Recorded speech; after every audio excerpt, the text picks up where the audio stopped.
क्या आप विश्वास करेंगे अगर मैं आपको बताऊं कि दुनिया में एक ऐसी जगह है जहां समय अपनी गति बदल देता है, जहां आपकी घड़ी की सुइयां और आपकी उम्र दोनों अचानक तेज हो जाती है, जहां पहुंचने वाला व्यक्ति कुछ ही घंटों में बूढ़ा होने लगता है और नाखून व बाल हफ्तों की बजाय मिनटों में बढ़ने लगते हैं।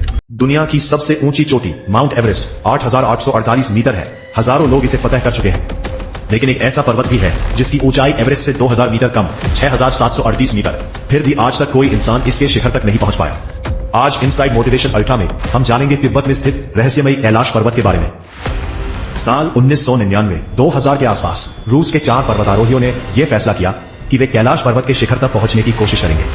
पूरी तैयारी के साथ उन्होंने चढ़ाई शुरू की और काफी ऊंचाई तक पहुंच भी गए, लेकिन तभी उनके साथ कुछ ऐसा हुआ जो आज भी मेडिकल साइंस के लिए एक रहस्य बना हुआ है। अचानक उन्हें असहनीय कमजोरी महसूस होने लगी। एक कदम आगे बढ़ाना भी मुश्किल हो गया।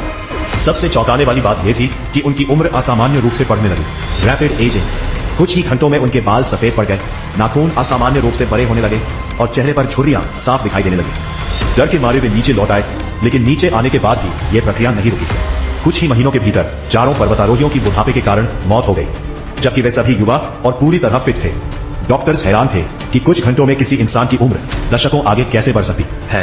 रशिया के डॉक्टर एंस मोल्दाशेव की टीम के एक सदस्य सर जी सेल्वरस्टोव का कहना था कि कैलाश पर्वत एक टाइम मशीन की तरह काम करता है। यहाँ समय सामान्य तरीके से नहीं चलता और उम्र बहुत तेजी से बढ़ती है। यह दावा बाद में कई लोगों ने दोहराया। कई यात्रियों ने भी महसूस किया कि कैलाश मानसरोवर यात्रा के दौरान उनके बाल और नाखून सामान्य से कहीं तेजी से बढ़ने लगे। हालांकि एल्बर्ट आइंस्टाइन की थ्योरी ऑफ रिलेटिविटी के अनुसार समय केवल 2 चीजों से प्रभावित होता है, स्पीड और ग्रेविटी। लेकिन कैलाश पर्वत के पास न तो कोई असामान्य स्पीड पाई गई और न ही ग्रेविटी में कोई बड़ा अंतर। कुछ लोगों का मानना है कि यहाँ किसी शक्तिशाली मैग्नेटिक फोर्स की वजह से ऐसा होता होगा, लेकिन आज तक इसका कोई ठोस वैज्ञानिक प्रमाण नहीं मिला है। सवाल आज भी वही है, क्या कैलाश पर्वत सच में एक टाइम मशीन है या फिर यहाँ समय का कोई अलग ही आयाम काम करता है। इन तमाम घटनाओं और दावों के बाद दुनिया भर के पर्वतारोहियों के मन में कैलाश को लेकर एक अनजाना डर बैठ गया। मोल्दाशेव का कहना है कि कैलाश कोई साधारण प्राकृतिक पहाड़ नहीं है। वे इसे एक मानव निर्मित पिरामिड मानते हैं, जिसे किसी अति विकसित सभ्यता या दिव्य शक्ति ने बनाया होगा। कैलाश के भीतर ये खोखला हो सकता है, और यही बात हमें जोड़ती है तिब्बत की प्राचीन कथाओं में वर्णित शाम्बाला नगरी के रहस्य से। धार्मिक ग्रंथों में शाम्बाला का जिक्र मिलता है।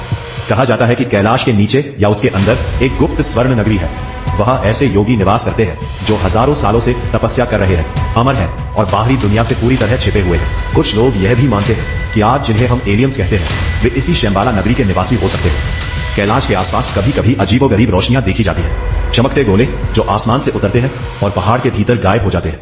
स्थानीय लोग इसे देवताओं की गतिविधि मानते हैं जो अपनी दुनिया में लौट रहे हैं, और यही वह चमत्कार है जिसे देखकर नास्तिक भी कभी कभी आस्तिक होने पर मजबूर हो जाते हैं। कैलाश का रहस्य केवल उसके अंदर ही नहीं बल्कि उसके ऊपर भी देखने को मिलता है। अगर आप इसे सैटेलाइट या ऊंचाई से देखें तो एक ऐसा दृश्य सामने आता है जो अद्भुत और चौंकाने वाला है। जब कैलाश पर बर्फ गिरती है तो पहाड़ पर प्राकृतिक रूप से ओम की आकृति बन जाती है। ये किसी इंसान ने नहीं बनाई, ये प्रकृति का अद्भुत करिश्मा है। सबसे रोचक बात यह है कि यह दृश्य विशेष रूप से शाम के समय दिखाई देता है। सूरज के ढलने पर पहाड़ की परछाई जमीन पर एक विशाल स्वास्तिक का आकार लेती है। दुनिया में हजारों पहाड़ हैं और लाखों चोटियां हैं, लेकिन सिर्फ कैलाश पर ही ओम और स्वास्तिक का ये रूप क्यों? क्या ये संकेत नहीं कि स्वयं महादेव वहां विराजमान है और ये उनके निशान है? नासा और गूगल अर्थ की सैटेलाइट इमेजरी भी कैलाश को लेकर कई सवाल उठाती है। इसे एक्सिस मुंडी कहा जाता है। लैटिन भाषा में इसका अर्थ है पृथ्वी की धुरी या केंद्र। लेकिन आखिर कितनी सच्चाई है इन दावों में? क्या कैलाश वास्तव में समय को अलग तरीके से प्रभावित करता है? और सबसे बड़ा सवाल, जब माउंट एवरेस्ट जैसे ऊंचे पर्वतों पर हजारों लोग चढ़ चुके हैं, तो कैलाश पर आज तक कोई क्यों नहीं पहुंच पाए?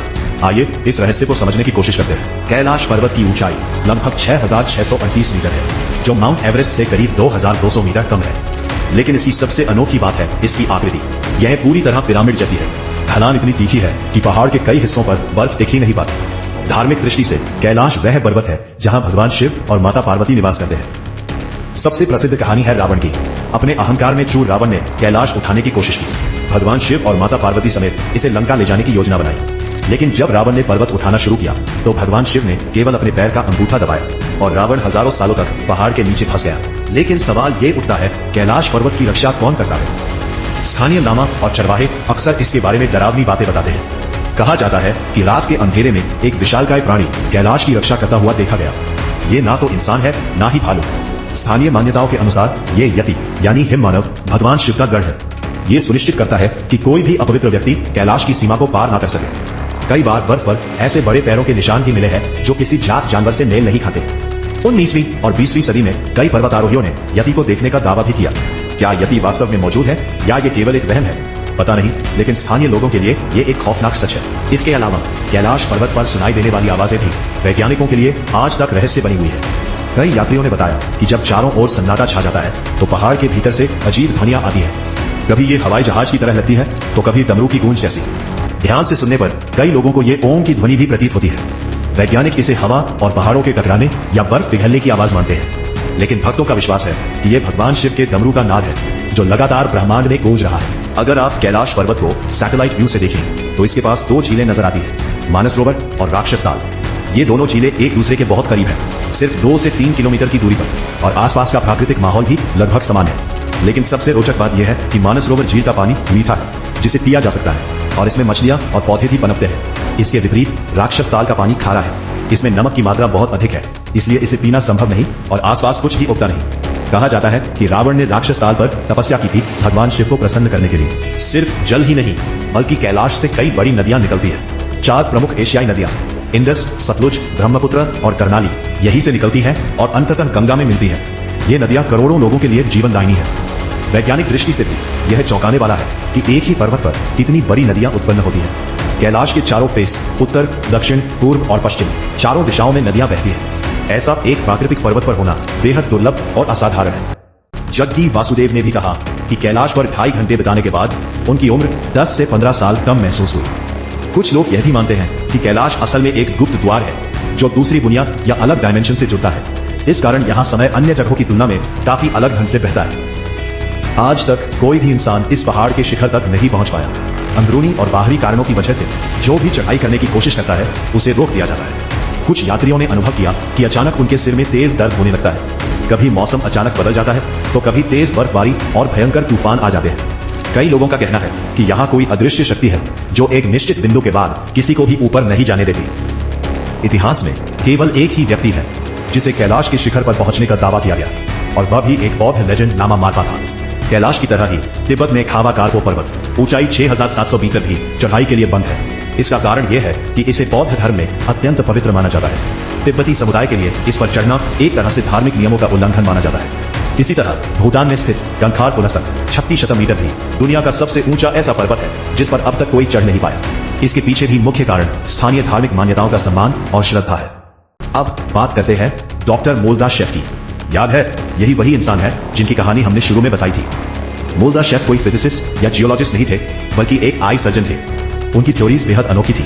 वे मानते थे कि मरमेड्स और वैम्पायर्स वास्तव में मौजूद हैं। उन्होंने चार्ल्स डार्विन की एवोल्यूशन थ्योरी को भी चुनौती दी और दावा किया कि भारत में ऐसे सुपर ह्यूमंस रहते हैं जो टेलीपैथिकली संवाद कर सकते हैं। उनके दावे इतने असामान्य थे कि रूस में उनकी थ्योरीज को उस गलती को पहचानकर हटाने के लिए पूरी किताब एंटी मोल्दा शेफ भी प्रकाशित हुई। साइबेरियाई क्लाइबर्स की कहानी, जो सालों में बूढ़े होकर मर गए, असल में काल्पनिक ही मानी जाती है। किसी को भी उनके फैक्ट का प्रमाण नहीं मिला।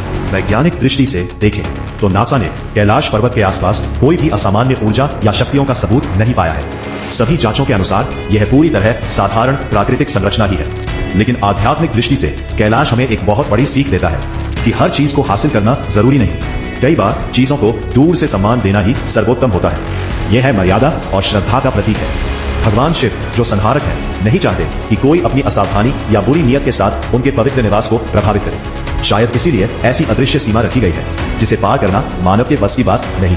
कैलाश के दर्शन मात्र से इंसान के मन में एक बदलाव आता है। जो लोग वहां से लौटते हैं कहते हैं कि उनकी दुनिया अब बहुत छोटी लगने लगी है। अहंकार समाप्त हो गया और अंदर शांति महसूस होती है। असल चमत्कार केवल शारीरिक चढ़ाई नहीं है, यह मानसिक और आध्यात्मिक उन्नति है जो वहां जाकर महसूस होती है। शायद कैलाश का रहस्य हमेशा रहस्य ही रहे, क्योंकि यदि यह खुल गया तो आस्था और विश्वास के मायने बदल जाएंगे। कुछ रहस्य शायद हमेशा बंधे रहना ही बेहतर होता है।